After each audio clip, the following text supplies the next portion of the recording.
everybody, this is Tracy here with another edition of A View from Tracy's Point, and we are here to do a recap of David Makes Man.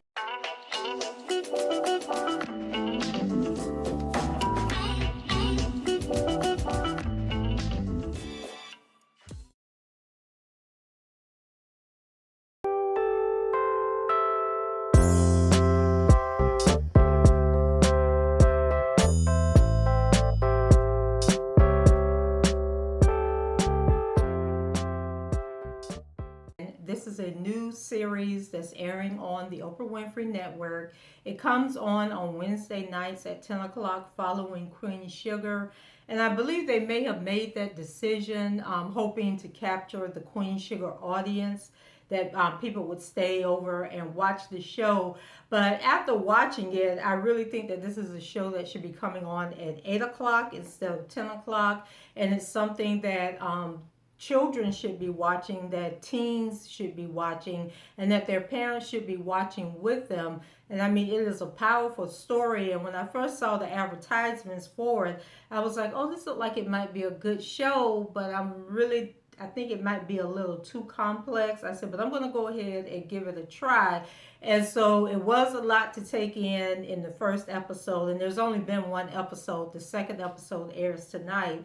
But it was a lot to take in, but I'm glad that I watched it. I fell in love with the show, the characters, the acting, the cinematography. It stars probably the most well-known person on the show is Felicia Rashad. I didn't recognize any of the other actors, but they are all very good actors. And so the premise of the show is David is a middle schooler and he's in a program. So he gets to attend a middle school that has a gifted program because I guess he tested for the gifted program and he takes one or two gifted classes at this school.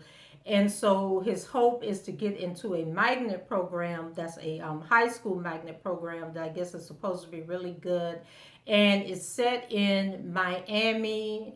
I believe it's in Miami because the guy who wrote the show, he was actually the writer or director for the movie Moonlight. And so when they were doing the All Access show, he was saying that he grew up in Homestead, which is part of Miami-Dade County, and that they replicated the projects that he grew up in. So I'm thinking that we're supposed to be in Miami as well.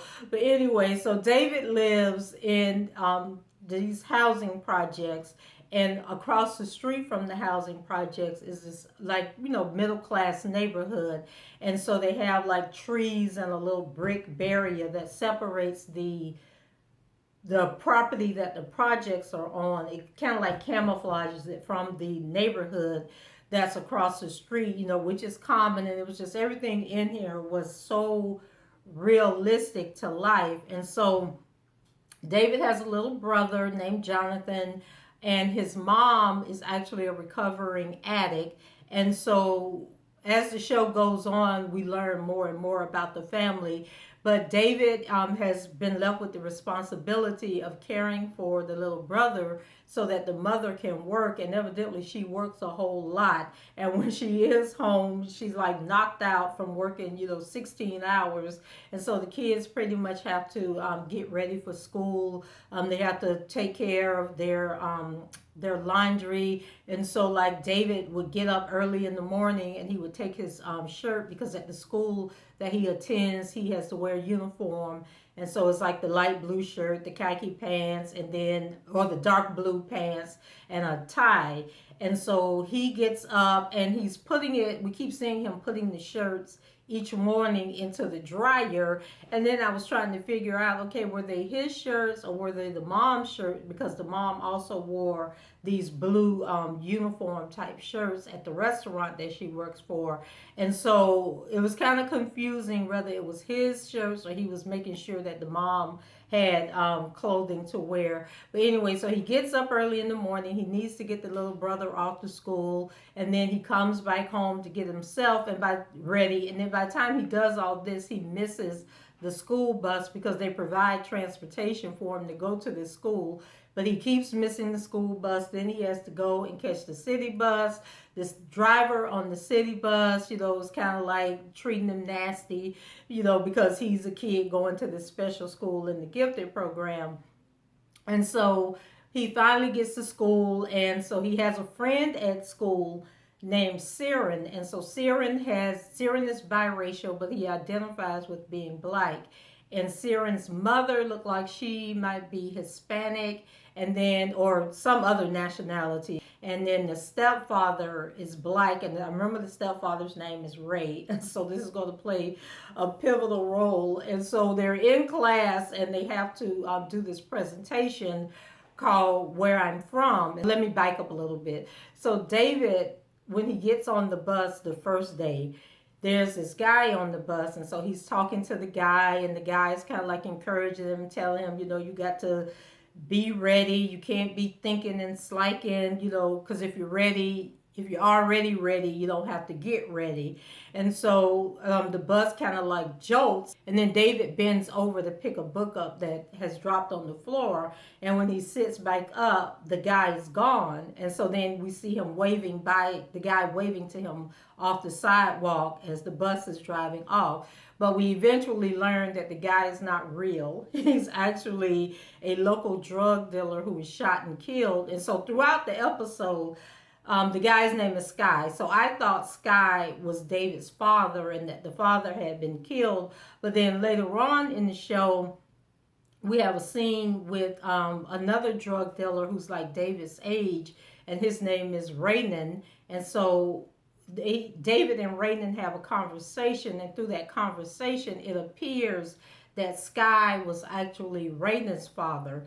But David had a close relationship with Raynon because it appears that he may have been really smart like David is, but he didn't get the opportunities that David is getting. And so he turned to a life of crime, and then that crime caught up with him. So he's trying to instill in David, like, always make the right choices, always make the right decisions, and then, things will work out for you. Don't be like me. And so we go through the show where Sky is just pumping in David's head.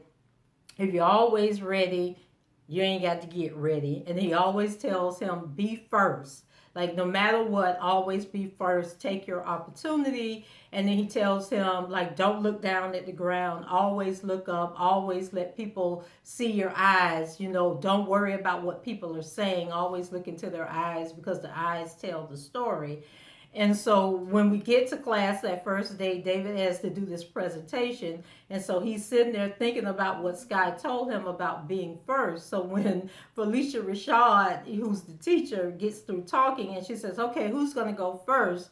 David goes to get up, but his friend Siren jumps up. And so Siren, very captivating personality. He's a singer. He incorporated song like old Negro spirituals into his presentation. So David goes up like to congratulate Siren on doing a great presentation, but then he whispers something to him like, oh, I bet Ray taught you something last night, or is that what Ray taught you last night? And then Siren hauls off and hits him, and they end up going to the office. And so we learn that Siren is being molested. He's being beaten and molested by the stepfather, and he confided in David about what was going on.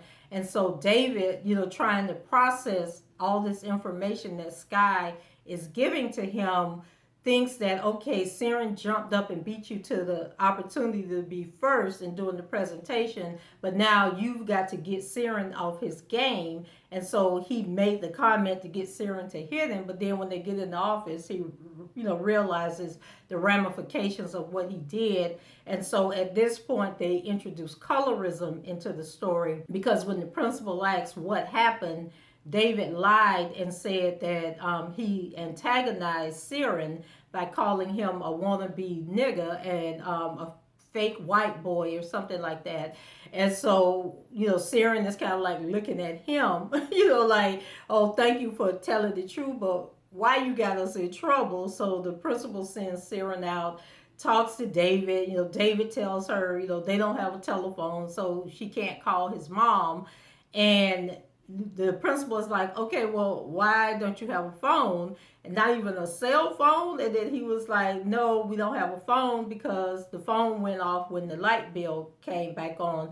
Basically saying they have to pick and choose what bills they pay each month. So now the principal, who's a black lady also, she's feeling sorry for David. And she's like, okay, well, I'm not going to suspend you. You might get in-school suspension, but I'm not going to give you out-of-school suspension, because she's concerned he's not eating, and that if she suspends him, he's going to be hungry because he doesn't have school lunch and school breakfast to deal, to have, as his nourishment for the day, which is so common in life in general for a lot of kids. And so she sends David out. David and Siren are sitting in the hallway. And I think this is where the show kind of loses its audience, because they're sitting there, they're all nervous, shaking, rocking back and forth, because neither one of them wants to get in trouble.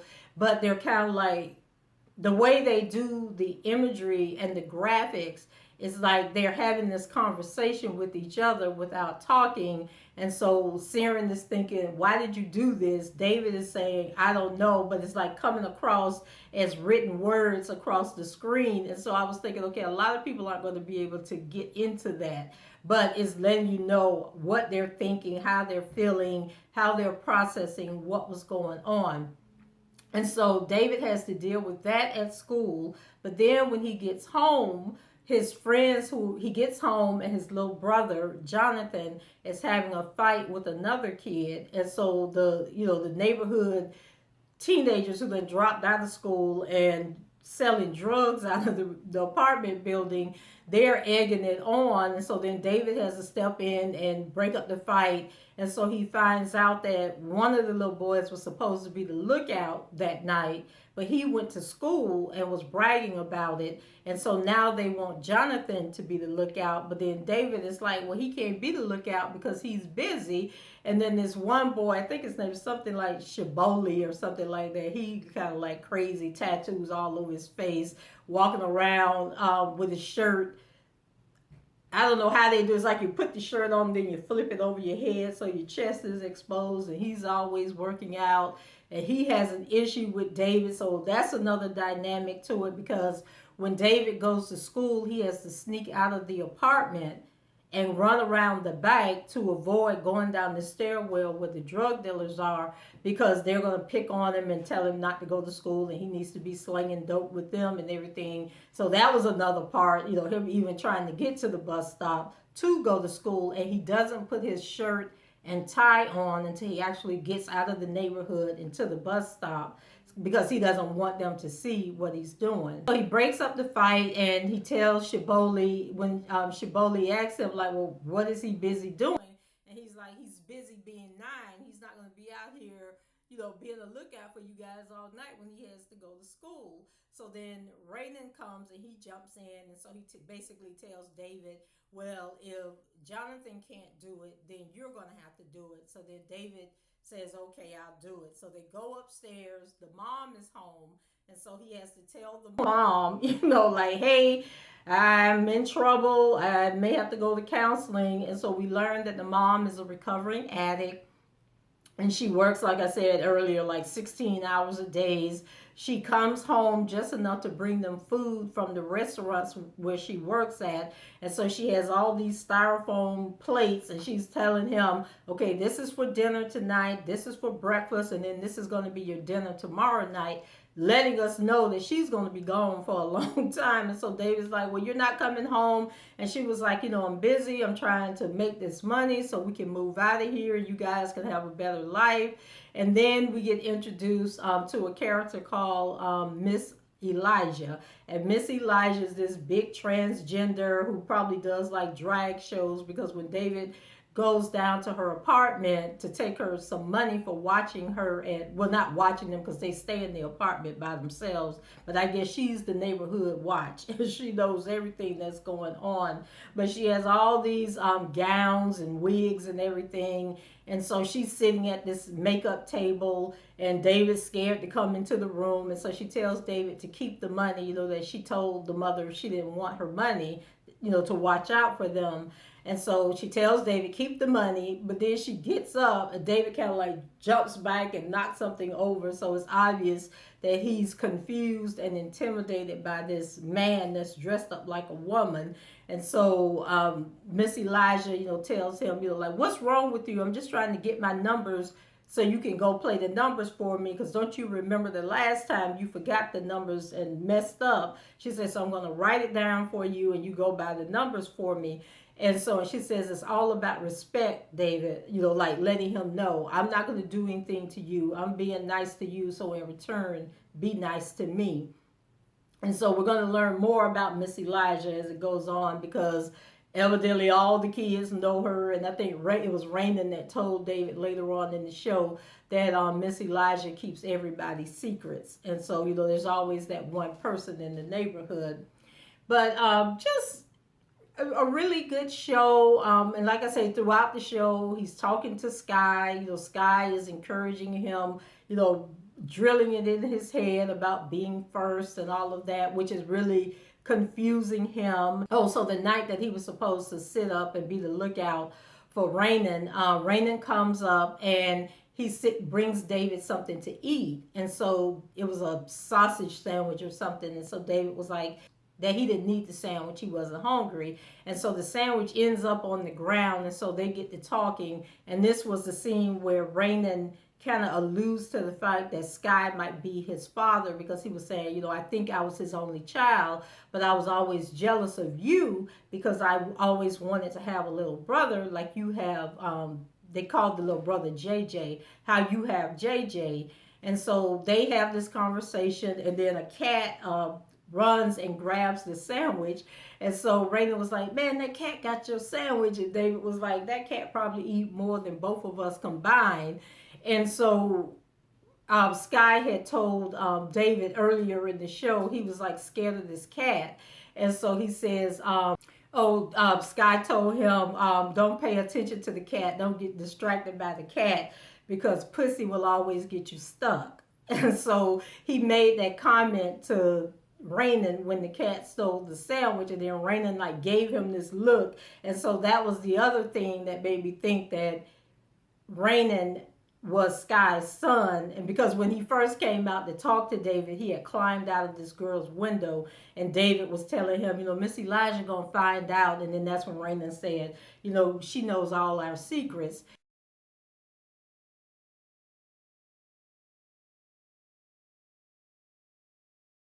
And so after Rainin leaves, he tells David, I'm trying to connect with you. I'm trying to have a bond with you. He says, and I'm just going to keep trying.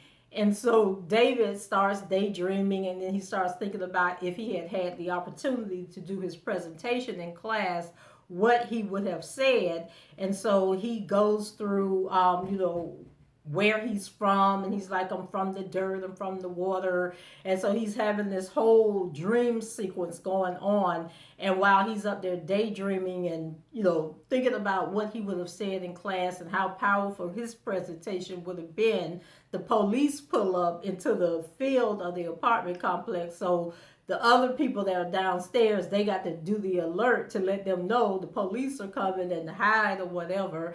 And so David's like, oh my God, so he runs through the hallways doing the little code thing, like woo, woo, woo, woo, as he's running through. But it was too late. I don't think anybody got arrested. They were just trying to scare him, because they rolled up with the sirens flashing and then left. But then when he comes back up, he looks and he sees that Rainin had been standing on the other side of the wall looking at him. So he's sitting there like, oh my God, I done messed up. What is this going to mean? But just overall, a really good show. It ended with him going back to school, and he goes in to see the principal. And so the principal was like, do you have something for me? And then he was like, oh, I swear I gave my mom the paperwork. And then the principal lets him know that the mother called. and wanted to know, what was going on. Was he telling the truth about what happened? And so she was like, David, that's integrity. So it made him feel good that the principal had said, oh, you are a man of integrity, because that's one of the things that Sky kept enforcing in him. And so he leaves the principal's office and he's running down the hallway, saying integrity, integrity. And he goes into the bathroom and he looks down, and so he sees that Siren is in one of the stalls. And so he goes and pushes the stall open, and Siren is like backed up behind the urinal, and he has his shirt halfway off, and he is just beaten like purple, like black and blue and purple, beaten from here all the way across. And so, he's like, what are you looking at? What do you want? And then David was kind of like stepping towards him, like to try and help him, but he, yelled at him. So David left.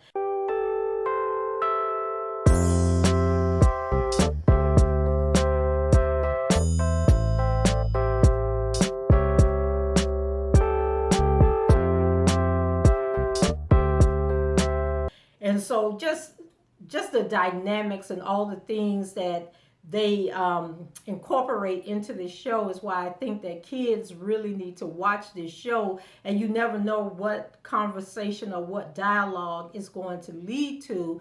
And the reason I thought it was so powerful, not only because it touches on food insecurities, single parents, having to choose between whether you're going to have your lights on or your water on,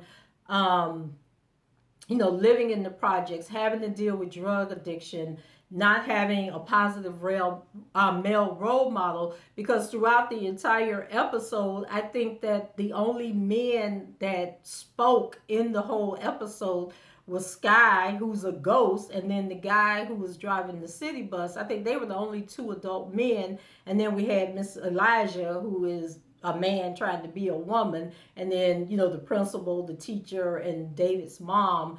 And so all of these people were black people, and it's just a different facets of how adults impact a child's life.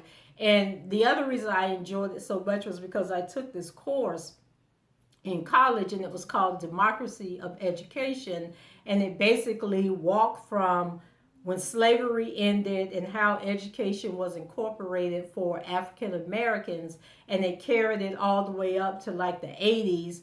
And it just pretty much showed how no matter what policies go into effect, black kids always end up with the short end of the stick. Black kids and poor kids end up with the short end of the stick. And so I could so relate to the whole gifted part and the whole magnet part, because my oldest daughter, Morgan, when she was in second grade, she was tested for the gifted program, and they came back and told me that she didn't pass because of how the testing is done. And they said, but we can go back and do a minority test. And so I was like, what's a minority test? And so basically what they do is they give kids these, I guess, like picture cards, and then they're supposed to put the cards in order based on how things happen.